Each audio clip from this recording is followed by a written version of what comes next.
Breaking news, revelasyon ni Eloy Bugres sa pagtulong ng mga senador sa mga biktima ng lindol sa Mindanao, inusig. Narito ang buong detalye.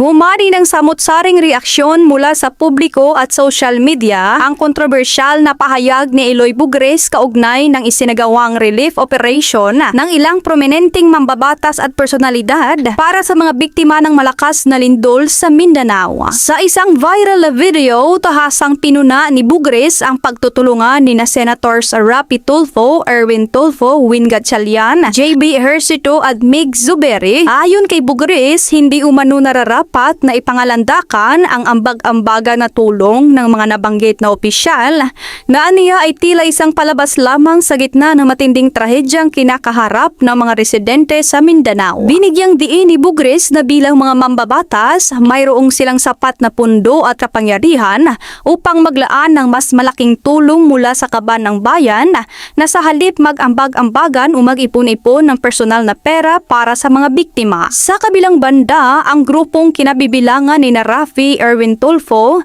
kasama sina Gatchalian, Ejercito at Zuberi ay nagkaisa upang agarang magpadala ng relief goods, gamot at pangpinansyal na tulong sa mga apektadong probinsya sa Mindanao. Ayon sa mga kampo ng mga senador, ang kanilang personal na inisyatibo na mag-ambag ay pagpapakita lamang ng pagmamalasakit at pagtutulungan bilang mga lider ng bansa. Hindi umano nila matitiis na manood lamang habang naghihirap ang mga kababayan, kaya't minabuti nilang pagsamahin ang kanilang mga resources upang mas mabilis na makarating ang tulong sa mga malalayong lugar na hindi pa agad naaabot ng opisyal na relief operation ng gobyerno. May mga pumapanig kay Bugres na naniniwalang dapat ay may sistematiko at formal na pagtulong ng gobyerno at hindi na kailangan pang gawin content o palabas. Samantala, marami ring nagtatanggol sa mga mambabatas. Ayon sa mga sumusuporta sa mga Tulfo at sa iba pang mga senador, ang mahalaga ay ang mabilis na pagdating ng tulong sa mga biktima, anuman ang paraan o kung sino man ang nagambag. Sa kasulukuyan, patuloy ang koordinasyon ng mga opisyal sa mga lokal na pamahalaan sa Mindanao upang tiyaking maayos na ipapamahagi ang lahat ng donasyong nalikom. Habang nananatiling mainit ang debate sa social media tungkol sa hangganan ng pagtulong at magpapakita ng malasakit sa harap ng kamera. Para sa mga susunod pang update sa mainit na balitang ito, manatiling nakatutok dito sa Pinas News File. At para sa karagdagang detalye, narito at panoorin natin ang full video. Erwin Tulfo Butakal may kirida nga si Vanessa Ira. Meron kayo sang unon do nga si Erban. Butakal kang bilat sing iloy mo. Kasama sang iyo mo nga kapatid nga si Rapi. Ibinta nyo ulit ang eroplano nga tagpag 550 milyon. Ibigay nyo doon sa General Santos sa Mindanao. Nagbigay ang mga papayuya, nagbigay pa kayo? Bilat sa ilo, nagbigay di po 250,000, dapat sinampal nyo sa mga, sinampal nyo dapat yan sa kaugalingon nyo. Sinampal nyo sa mga sarili nyo. 250,000, pe! Ano na, barya? Bilat sing iloy. Ang alpot nga bigaon nga si Vanessa, kabet. Nawala naman ambag ang bilat sing iloy. Sa Pilipinas, naka-Hermes nga 1 million, 1.4, 1.5 million nga Kelly. Mas mahal pa ang bag sang bilat sing iloy nga alpotology nga si Vanessa Ira kesa sa binigay doon sa Sarangani mga gago. Bilat sing iloy mapakitang gila sa nakakala ko mabibigay bilat sing iloy 1 billion. Kasi nag-press release si Erwin, di ba? Erwin Fraudster, Sylvester, nagnakaw ng pangalan ng ibang tao sa Amerika. Nagpakunong-unong yung nga si Eric Sylvester, sinungaling kaya simulat sa pool. Erwina, simulat sa pool, you do not have any qualms.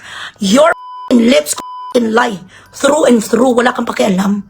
So ang presidency kailangan talaga dyan bilyones para itulong sa General Santos, bilat sing iloy, pagpunta sang mga gago-gago nga supot nga mga 2.7 inches, ang mga 1.5 million, anuhin na nila. Ang 1.5 million, mga utaka mo, anong ibibili nila? Okra? Ano? Saan naabot ang 1.5 million? Nasaan ang budget na sinasabi nyo nga bilyones? Punta-punta, purma-purma ang mga yudiputate. May sa inyo, ang presidente nyo nga ba nga minura to sa sakwan, minura sa Jinsan. Wala na sa may nagawa, nag-book out ang gago-gago nga tamang inala. Oy, Rafi, nga traidor. Di ba marami kang pera, namimigay ka sa wanted sa radyo? Magkano ang ginambag mo doon bilatsing Iloy ka kay kung mag-travel kayo sa pamilya mo? Buong mundo, Antaranggang Antarctica, gina-travel nyo. Saan nyo kinukuha na sa pera sa 1.1 billion na flood control budget sang anak mong si Humpy Dumpy sat on a wall?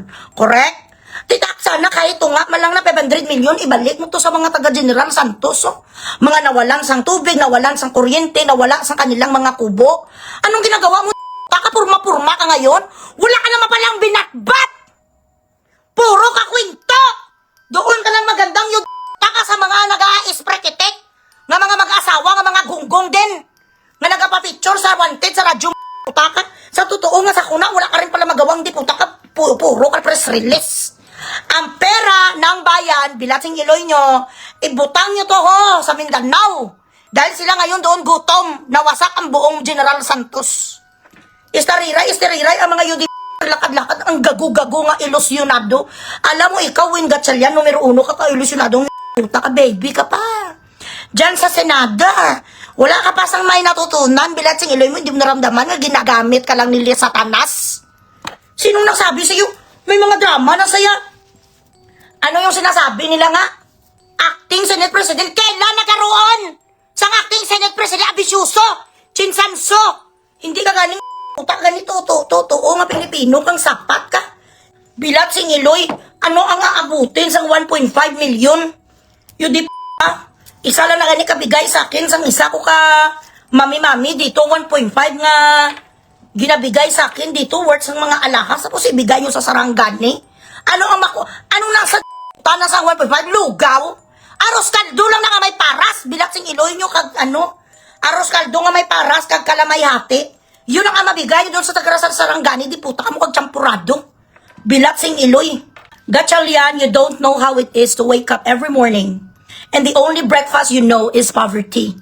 You have no idea how it is to go through life when you have to break a bone and break a leg in order for you to bring home the bacon.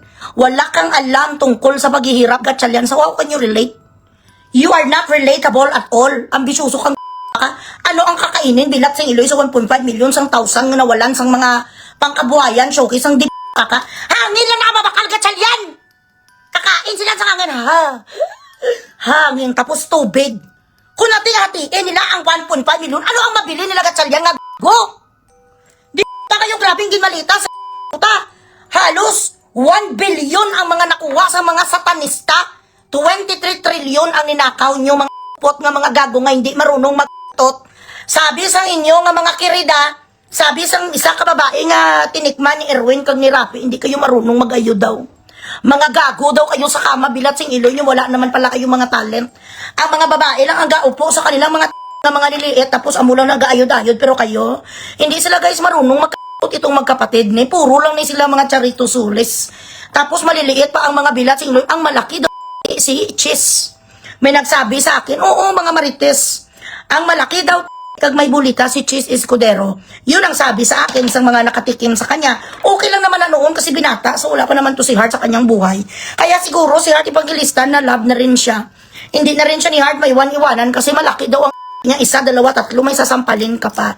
Ganun daw ang ni Chis. Siya daw sa lahat ang siya sa lahat ang gifted. Si Chis, bongga siguro. So kahit pala nagakudol-kudol ang dito mo nga chararat ang pagmumukha mo, Chis Swiss, pero malaki daw ang tenga na lang tuta na. Yun ang kanilang description, I don't know. Sabi lang tuya sa akin na I just heard from the grapevine, Heart, hindi naman na masama. Heart Evangelista, I still love you, you are still my idol. At congratulations kasi ikaw pala mo ay busog-lusog, bilat sing Iloy. Di akalain mo, 1, 2, 3, may sasampalin ka pa, gatinilila ka na, guys. Tapos may bulitas pa daw nga 3, pala, guys, sabi nila. Di bilat sing Iloy, pagpasok sa muna, gaganon talaga na, guys. Ang ay nga, pag napasukan sang bulitas, grabe na, guys, bilat sing Iloy. Oo, promise. Kaya siguro si Heart, kahit ganyan kaubod ng pangit, Kag kawatan man, kag nagmalita man ni si Cheese, hindi iya maiwanan kasi gifted. Okay lang na iya kung ako kung may gifted child mo ko yala. Kahit magnanakaw ka, daddy, I'm not going to leave you.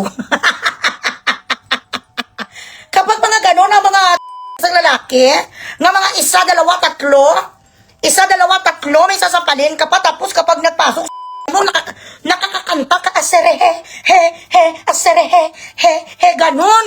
Kapag nag-aasare, asere, la, kapag nagaganon mo, guys, ng lalaki, kahit siya pang pinaka-kriminal sa lahat, hindi mo talaga iiwan. Payat kasi si Cheese Whiz. Kaya it's not a surprise. Siya daw sa lahat ang may pinakamalaking kasi meron sang daw isa kakuan ka po ka Shell, nga daw siya ang pinakamamahal high-end sa nga po ka Shell, The Walk. Ang kanilang tawag sa kanilang mga The Walk. It so happen na talagang super idol niya ako. Okay lang naman niya kahit po ka Shell sa, at least aga Frankenstein siya sa akin. At least aga Prangka sa akin, aga Franklin Drilon, na siya ay isang The Walk. So okay lang po ka Shell pa. Pero huwag ka mapakilida, gaga. Sabi ko sa kanya, hindi, Loy. Ano lang ako yan, Loy, mga one night stand lang ako, tapos bayaran lang. Ganun ang ano niya. Sabi niya na partner ko si Subiri, na partner ko si Cheese Whiz, na partner yaman daw, na bayaran man daw ni Erwin, tsaka mga tulpo, mga maliliit. Sabi ko, oo, kamunsil daw guys, tapos okra. Makakanta ka talaga sa Cheese Whiz, asere, la, ayo, bungga. Marami pa akong mga revelations. And also for the record, Daddy Chavit was not arrested. At ang kanyang complainant is not Bangag. Ang complainant niya, ang kapatid niya nga si Benito. Hindi ang Malacanang ang complainant ni Daddy Chavit. I spoke with him. At doon siya galafor ng dinner sa bahay niya. Naghilak-hilak pa ang mga mami-mami ko dahil gwapo naman si Daddy Chavit ya sa kanyang sa kanyang mugshot. Excuse me. Hello Daddy Chavit, thank you for everything. Alam mo na yan. ay nako, Daddy Chavit. Hindi niyo makwan-kwan si Daddy Chavit. Excuse me. Alam niya naman na, ay cute ka diya, Dad. Fairness. Dad, cute ka dito, Dad. No problem. Pak! Ayan. Oy, pak. Billionaire ka pa rin kahit anong mangyari. Hindi hinuli si Daddy. Walang pulis na dumampot sa kanya. Walang hulihan. Siya ang pumunta sa isang himpilan, nag-bail, sumuot sa ng tie that yellow ribbon na t-shirt. Pero hindi sa inuli, nag-bail sa magkano lang man bail na 10,000. 10,000, binibili lang na ni Daddy Chavit sang toothpick. Daddy, thank you for everything. Pwede ba lang adamputin sa mga parak doon sa vegan? Siya pa, Diyos ko, halos buong vegan nga lupa sa kanya. Butigon ka bala, Milchang, kung hindi ka bala magano, bala nagkiraduway, gilang mo ni Jason Sapro. Ambisyosa. Milchang ko, wag kang magbalita sa mga ganyan. Ang totoo lang, hindi naman ginaristo si Daddy Chavit. Napakasinungaling mo talagang magurang ka. Ang totoo lang bala, Mel. Huwag mong exaggerate. Alam naman ng lahat nga kayo, GMA, PTV5, ABS-CBN. Sorry lang kapatid na Jason sa, pero ang totoo lang, pagpakatotoo lang to, huwag ka magsinungaling, ka mag-exaggerate, Melchang ko. Walang may nag-aresto kay Daddy Chavit, pumunta sa himpilan ng vegan. Kag siya doon, wala sa ginpusas or anything, respeto na lang sa mga taga-Ilocos, dakpon yun nila si Chavit, ano na, sa murderer? Kauwi ka man mo magbalita, pero doon akala mo doon wala ka ba na nakirida kay Jason sa 20 years kayo nagkiriduhan ni Jay.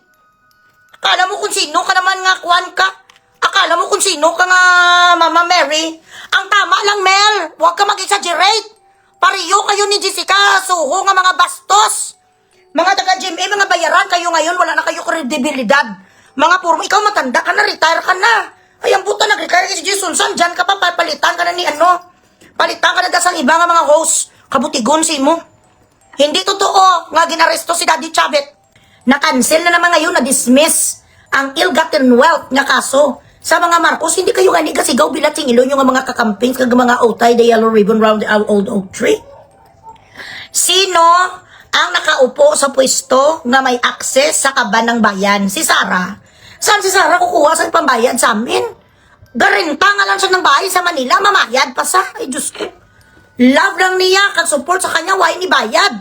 kayo ya, nga mga maleta group of companies, ang amo nyo nga kuging, kag ang bilat sing Iloy nga si Romaldes, kayo ang may access sa pera, kami wala. Wala datong sa PDP, wala datong dito sa DDS. Si Tatay Digo nga leader nandoon sa piitan, magbabayad sila sa amin, ibayad nila sa amin keke. Ano ibayad nila sa amin? Tartar, puro nila kat labor of love. Sa sila kukuha ng budget, ibayad sa amin, iyo di po. Diyos ko, kayo ang may access sa mga projects and everything. Kaya nga ang naikaso nyo ng gani kay BP Sara, 125 million yan, you stop right there. Kasi wala na kayong mahanap nga na iba. Sa Pilipinas, ang amo nyong bangag kag sili Satanas. Wala gani power si Sara Bilat Singiloy kay cashier lang sa Malacanang. Tapos mabayasan sa kukuha sa pambayad sa amin. Labor of love ito. Ang pakikipaglaban sa kanya. Kaya kami lahat may mga hugot. Maraming salamat po sa panunood. Manatiling nakatutok lamang dito sa Pinas News File para sa mga susunod na balita na ating tatalakayin.